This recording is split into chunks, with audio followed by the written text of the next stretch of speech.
লাসিথ মালিঙ্গা শ্রীলঙ্কার পেস বলার, শ্রীলঙ্কা থেকে বাংলাদেশে খেলা দেখতে এসেছেন বিপিএল। তো তার কাছে জানতে চাবো যে আপনি অনেকটাই মালিঙ্গার গেট আপ নিয়েছেন, অনেকটা দেখতেও মালিঙ্গার মতো, বিপিএল দেখতে এসেছেন।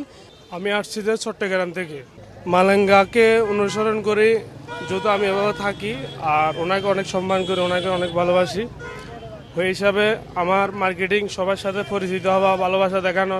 যেহেতু আমি চট্টগ্রাম গ্যালারিতে যাওয়ার পরে দেখি যে দর্শকের যে একটা ভালোবাসা দেখাইছে আমারে, সেটা তো আমি বলতে পারবো না। আর এই ভালোবাসার কারণে যায় আমার মিরপুরে এবারের মতন প্রথমবার আমি মিরপুরে আসছি। এই গেট আপ কি এবারের বিপিএল এর জন্য, না আপনি আগে থেকে এরকম গেট আপ নিয়ে ঘুরতেন? আমি আগের থেকে এরকম, কিন্তু অনেকে জানতো না যে আমি এরকম, যে কারণ আমি যখন খেলা দেখতে আসছি তখন থেকেই যে আমাকে মানুষে গ্রহণ করতেছে মালাঙ্গা হিসাবে, কিন্তু আমি আগের থেকে এরকম মালাঙ্গার অনেক বড় ভক্ত, কারণ ওনার বোলিং অ্যাকশনটা অনেক সুন্দর।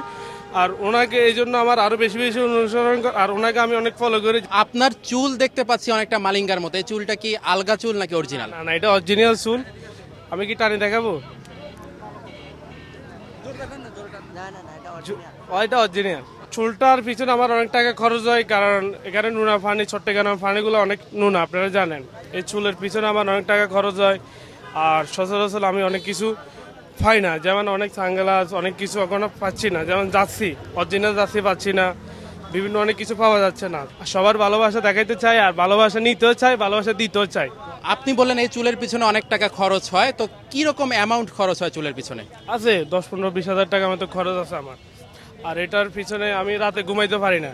আবার অনেক সময় দেখা গেছে আমি গোসল করছি, আবার আমি যদি ঘুমাইতে যাই, আমার চুলগুলো এলোমেলো হয়ে যায়, নষ্ট হয়ে যায়। তো আমি দুপুরবেলা গোসল করার পর আর ঘুমাই না। না ঘুমাইলে আমার সেটআপটা ঠিক থাকে, সব কিছু পারফেক্টলি থাকে।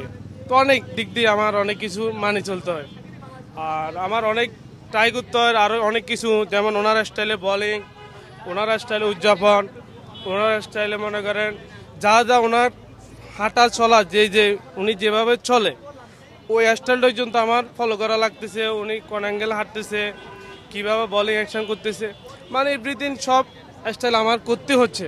আর যেহেতু এই ভালোবাসাটা আমি বেশি বেশি পাইতেছি, তখন ওনার উপরে আরও বেশি আমার কাজ করতেছে ভিতর থেকে, যে কি করা যায় সামনে।